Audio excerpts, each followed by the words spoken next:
Hey garden friends, welcome back to my garden.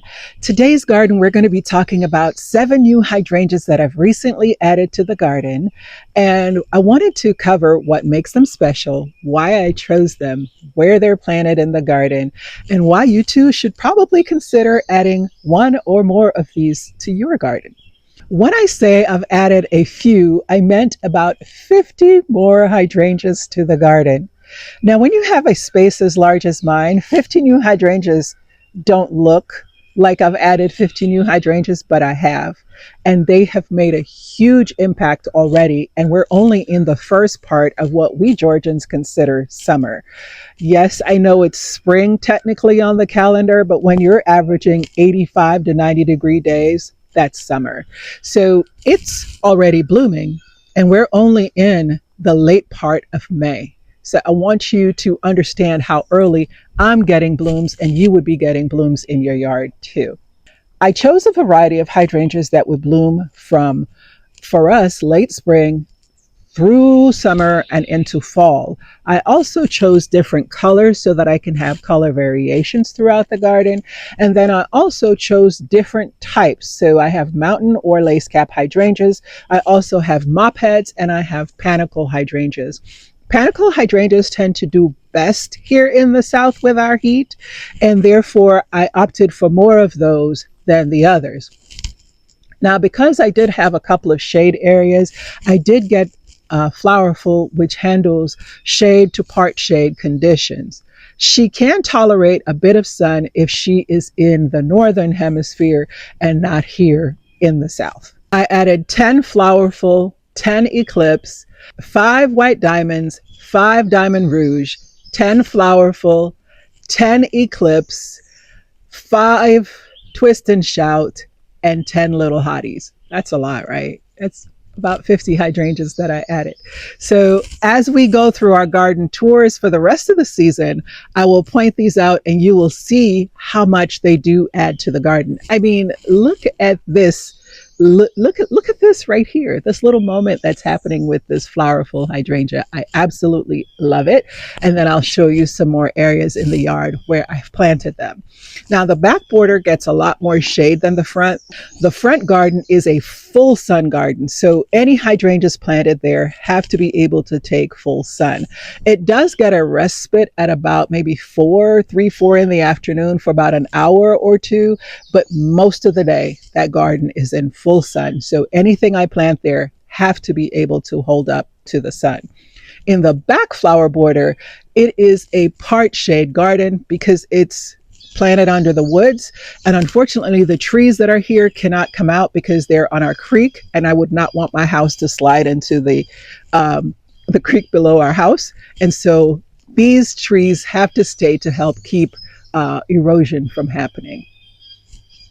I could cut them down, but then I would have to literally put in a retaining wall because I chose to disturb nature that's doing its job. So I'm going to leave them, and the garden will coexist with the woods. The first hydrangea we're going to talk about today is one of my absolute favorites that just came out from first edition Shrubs and Trees. This one is called Flowerful. And do you want to talk about something that lives up to its name? This hydrangea is going to be a star in your garden. Flowerfill is an arborescent smoothleaf type hydrangea. And let me just say, she lives up to the hype of her name. She is small but mighty. She is compact, but she is loaded with blooms all over. She is a great variety to place in front of other shrubs in the garden because of her compact size. But just because she's compact doesn't mean that she doesn't have a lot of blooms. Matter of fact, after her blooms cycle through, you cut them back, and then she's back again in about 6 weeks, covered again. So several bloom cycles per garden season is what you can expect from this hydrangea. The next hydrangea we're going to talk about is one that's called Eclipse. Now, Eclipse, when an eclipse happens, typically it's dark, right? Well, that's where she got her name. She is covered with burgundy foliage as her leaves, and her blooms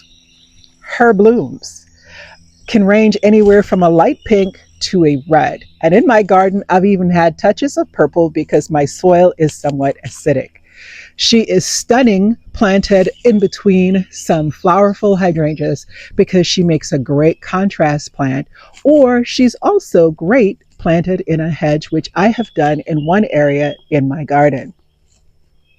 Now, Eclipse also makes a great flower for Eclipse also makes a great cut flower hydrangea because she offers such contrast with her foliage as well as with her blooms. So the next hydrangea we're going to talk about is White Diamonds. White Diamonds is a panicle type hydrangea. She is drought tolerant once established, and she will bring you long season interest in that she blooms all summer until frost. She grows well in part shade to sun and also fades to a nice soft pink as the season progresses. One of the reasons I chose some of the hydrangeas that I did is so that I could have all season interest and color. And you will see that some of these fade from a white all the way to like a red come fall. So it will add interest from spring until fall. If you're short on space, you're going to love the Pop Star Hydrangea. Pop Star Hydrangea is a compact shrub, about 3 by 3. That's small. And you can actually prune it to keep it smaller. It is a reblooming hydrangea, and it can be pink or blue depending on the acidity level in your soil. Mine have already started to bloom, and they're all blooming blue because my soil is acidic. Most Georgia clay is acidic, so we tend to get that blue/purple blossoms without having to do really much. If you have a tight space, these pop star would be great for you. And another plus about them is that they're rebloomers.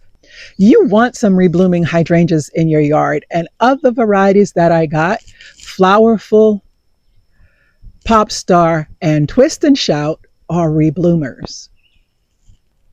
Another of my favorite that I just added, and probably because of its name, but also because it too lives up to its hype, Little Hottie. Little Hottie is a compact panicle hydrangea that if you have a small garden, this is the one for you. She is covered with panicle type blooms and blooms from midsummer unto late fall. So for me, about maybe another 2 weeks or so into June, she'll start blooming until fall. Beautiful blooms. And she doesn't burn like a lot of your white panicle hydrangeas can do. So she's a great one to add if you're looking for white blooms through your garden.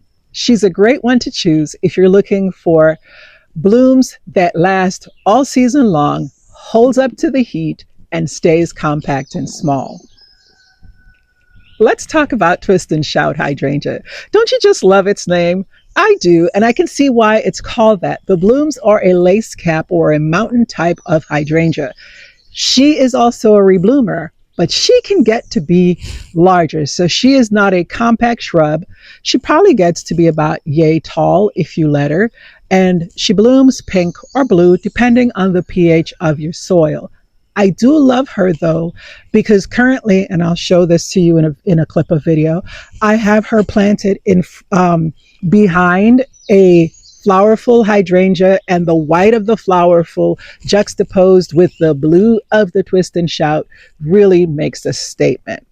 Twist and Shout hydrangeas, I added, I think, 5 new ones of them, and I had already 2 in the garden. So now I have 7 of those. Finally, we're going to talk about Diamond Rouge. Now, for those of you who don't know, the word rouge means red in French.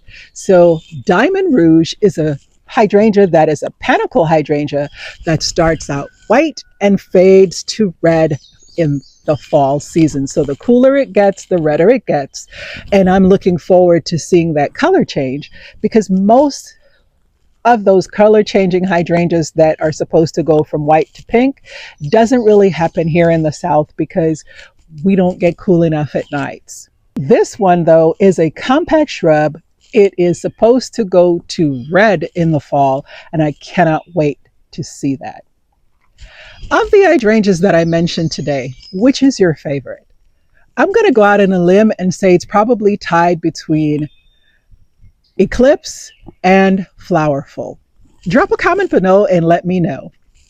If you have enjoyed this content or any of the content on my channel, please support me by subscribing. Until next time, happy gardening.